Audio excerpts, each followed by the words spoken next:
À force d'émissions de gaz à effet de serre, elle ne se refroidit plus assez la terre, elle, canicule, conclusion, dégel des glaciers. On ne fait rien, au final, Milakou, si avec lui. Le sujet a mis en branle la conscience collective. De plus en plus, les effets des changements climatiques nous affectent directement ou indirectement. L'urgence de passer des paroles aux actes est indiscutable. Et les dirigeants du monde entier, pour la première fois en 2015, vont s'engager autour d'un objectif commun: limiter l'augmentation généralisée des températures à 1,5 degré Celsius. Le Togo y est parti. Et depuis, des grandes décisions vont être traduites dans les faits.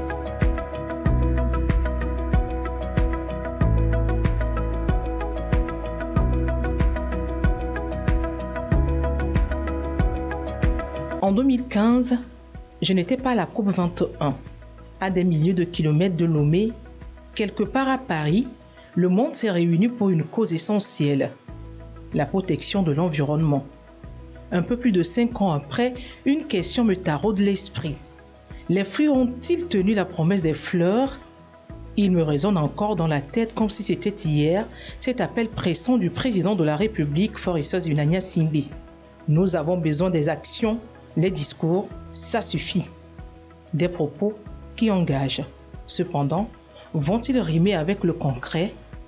Un coup d'œil dans le rétroviseur et je m'aperçois que le temps n'a pas d'idée, mais il a la doctrine de la détermination. En 5 ans, des projets et programmes ont été conçus et mis en œuvre pour atténuer la colère de Dame Nature.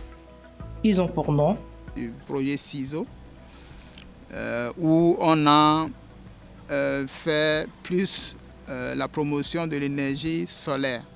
Donc en le faisant, on émet peu qu'en utilisant par exemple des centrales thermiques où on aura de la combustion de carburant. Donc il y a également d'autres projets de co-village par exemple, où on incite les populations à créer des activités peu génératrices d'émissions et qui permettent également une meilleure résilience face aux conséquences des changements climatiques. Il y a eu des projets de reboisement parce que quand on augmente la superficie, on capte le CO2 qui est émis dans l'atmosphère.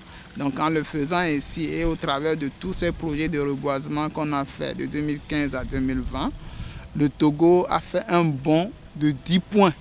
Mais ce n'est pas tout. Le programme d'appui à la lutte contre les changements climatiques, le PALCC, qui a mis un accent sur les reboisements. Donc 12 900 hectares ont été reboisés.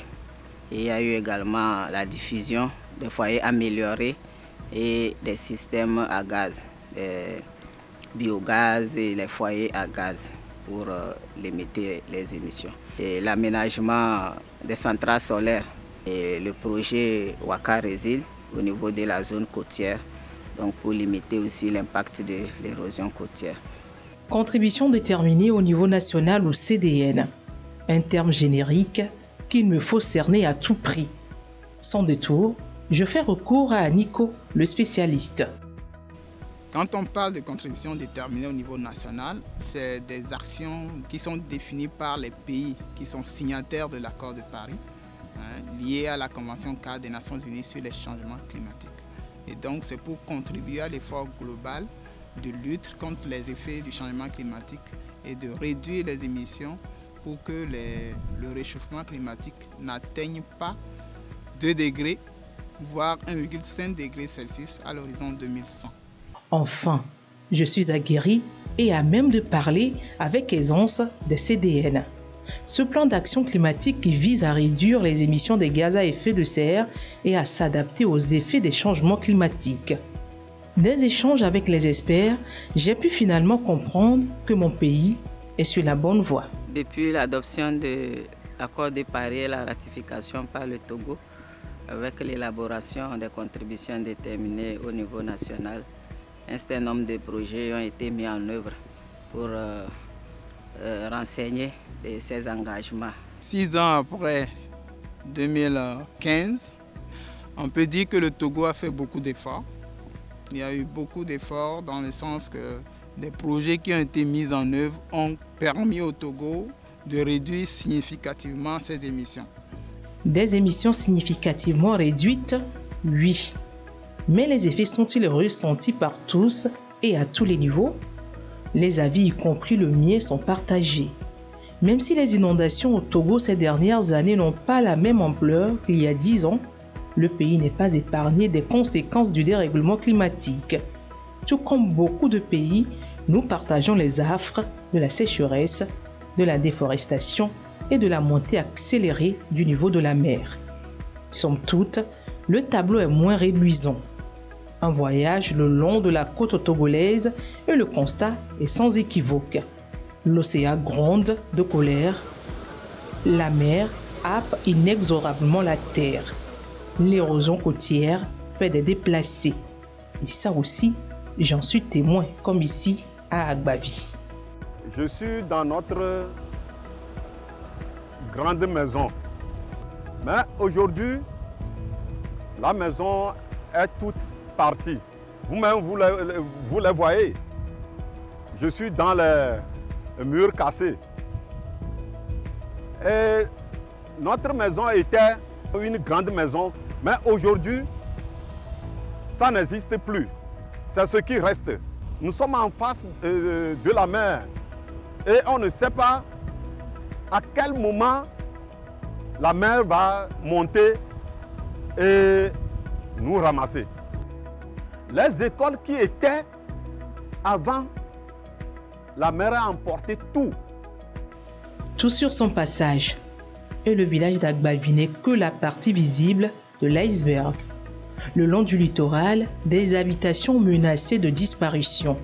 Dans les lacs, le sujet reste une occupation permanente. Ce n'est pas notre grande maison seule. Il y a 18 grandes maisons avec 399 personnes.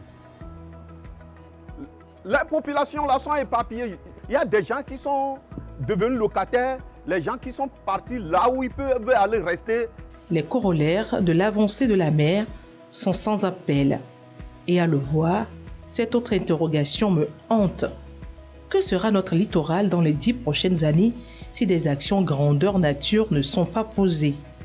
Pendant que j'y pense, je ne peux pas imaginer un seul instant que bien d'autres jeunes s'intéressent à la question avec dynamisme et engagement. Ils n'ont tout comme moi une seule ambition: rendre demain plus beau via nos actes civiques de tous les jours. Et la formule est toute trouvée. Conscientiser les uns les autres à la sauvegarde de notre maison commune, la nature. L'idée, à mon avis, est ingénieuse et je ne peux manquer de partager avec vous les grands moments féeriques de ce rendez-vous entre jeunes épis de la cause environnementale. Cela se passe à l'embouchure de la commune Lac 1. Et vous y êtes.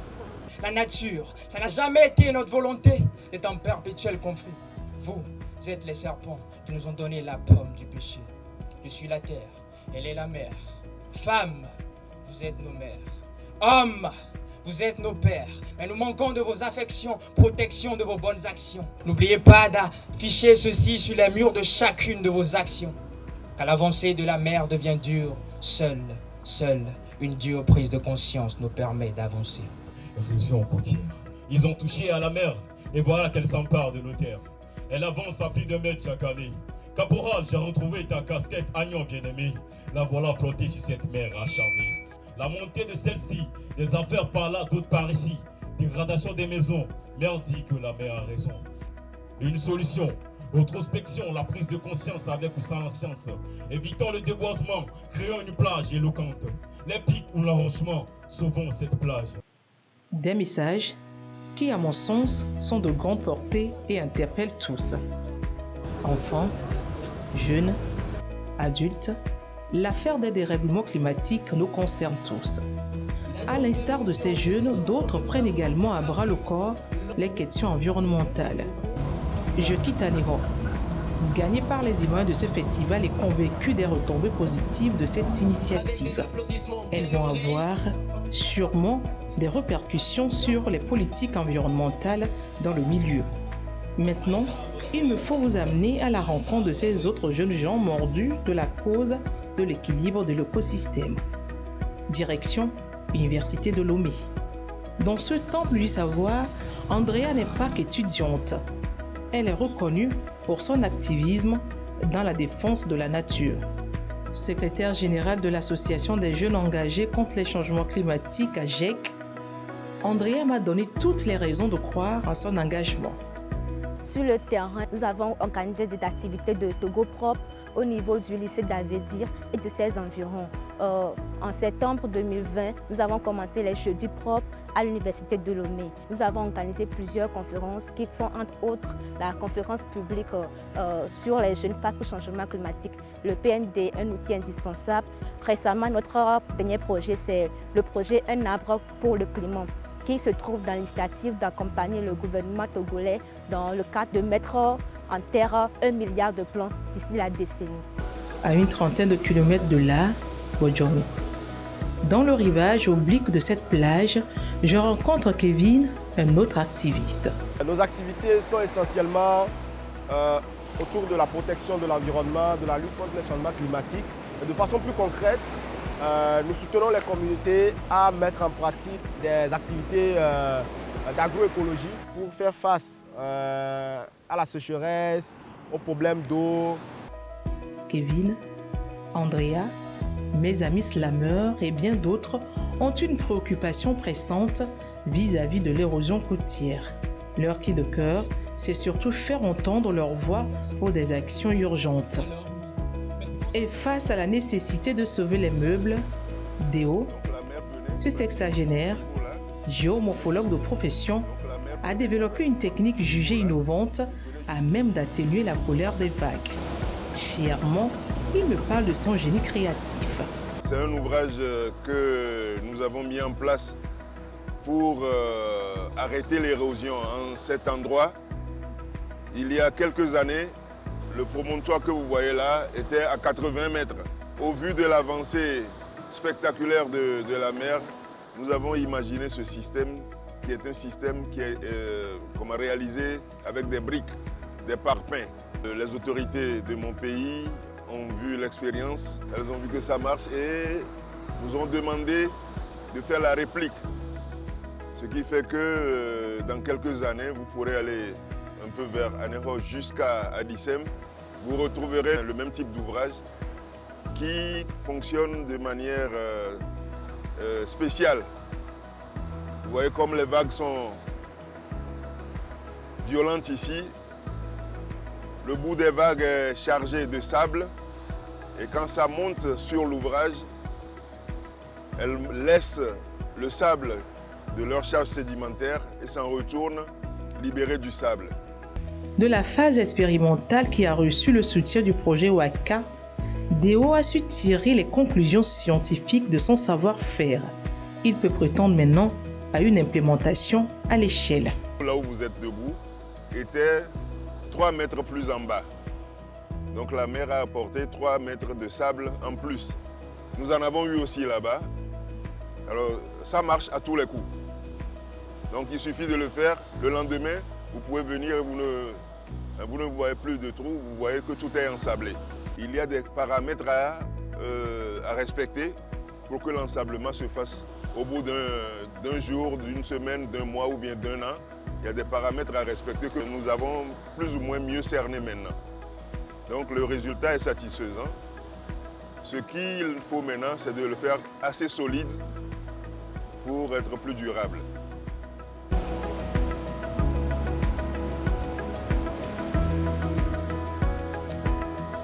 Les causes de l'érosion côtière sur nos côtes, surtout de l'Ouest africaine, sont de plusieurs sortes. Tous sont des causes naturelles. Le réchauffement de la terre, la montée des eaux.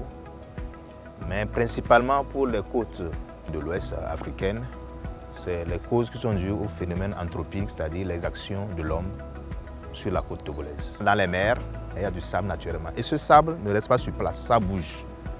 Ça quitte l'ouest et ça va vers l'est. On appelle ça transit sédimentaire normal. Sur nos côtes, le sable doit quitter côté Ghana, l'ouest, vers le Bénin, qui est l'est. Quand vous mettez un truc qui bloque le sable, qui l'empêche de quitter le Ghana à l'ouest pour aller côté est, le Bénin, qu'est-ce que ça fait? Le sable s'accumule là et il y a un déficit à l'est, côté Bénin. Et c'est le cas sur nos côtes togolaises. Le sable qui doit quitter le Ghana, passer par le Togo, aller vers le Bénin, est bloqué par des ouvrages que nous avons mis pour le développement sur nos côtes, notamment les ports, les barrages au Ghana. Faire durer l'ouvrage dans le temps reste pour notre ingénieur l'autre paire de manches. Et pour cela, il devra encore s'appuyer sur les données scientifiques. Il y a des données que l'on doit prendre en considération pour recalculer l'ouvrage, mieux le dimensionner. Et ces éléments proviennent de collecte de données. Il faut mesurer la force du vent, il faut mesurer la force des vagues, il faut mesurer le point de déferlement des vagues par rapport même à la marée, la hauteur des vagues, la direction du vent, la direction de la houle. Tout ça là mérite aussi bien des instruments qu'un aréopage de scientifiques qui doivent travailler en symbiose, chacun dans son domaine, aller le plus profondément possible dans la collecte de données, puis mettre ça en symbiose et sortir de manière synergétique les paramètres et les critères de dimensionnement futur. Pour le futur, il faut compter non seulement sur les réelles données scientifiques, mais aussi sur les pouvoirs décisionnels pour espérer changer la donne.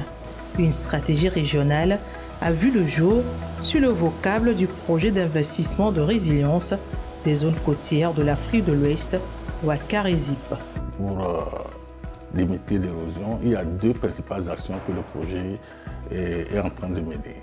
La première, ce que nous avions appelé l'intervention d'urgence que nous avions faite, nous avions appliqué une technologie d'un de nos compatriotes, qui est M. Clonaté, où grâce à une superposition de puits de fût, donc on arrive un peu à arrêter l'érosion et à faire en sorte que l'ensablement puisse se créer pour recréer un peu la plage à ce niveau. Mais pour la protection à long terme, c'est des épis qui vont être construits. C'est des épis suivis des rechargements de sable. Bon, les épis ont cette propriété ou cet avantage aussi de pouvoir arrêter l'érosion. Et le rechargement de sable évite justement de recréer directement l'érosion après. Donc pour la solution que nous sommes en train de mettre en œuvre actuellement entre Abou-Darfour et Sanvikonji qui est à la frontière, donc il y a 7 épis qui vont être construits. Il y a des épis existants qui étaient présents dans ce segment-là. Donc ces épis aussi vont être réhabilités pour leur donner plus d'efficacité dans la réduction de l'érosion côtière. Entre l'accord de Paris et la COP26, 6 ans sont passés. Du 31 octobre au 12 novembre 2021, Glasgow a été la capitale du monde. Une sorte de pèlerinage des chefs d'État et de gouvernement pour s'incliner devant Dame Nature. Rendez-vous de haut niveau auquel a pris part activement le président de la République, Faure Zinania-Singbe. On parle de renouvellement des engagements du Togo dans la lutte contre le réchauffement climatique. J'ai voulu m'enquérir des nouvelles dispositions prises à cet effet. La bonne adresse, le ministre de l'Environnement. Le chef de l'État a eu l'occasion de rencontrer tous les leaders de ce monde. Et au cours des rencontres d'échanges qui ont porté sur plusieurs thématiques, le chef de l'État a eu l'occasion de porter à la connaissance de l'opinion internationale l'engagement du Togo à réduire les émissions de gaz à effet de serre. Dans les anciens engagements au niveau de la COP de Paris, le Togo s'était engagé à réduire ses émissions de gaz à effet de serre à environ 11%.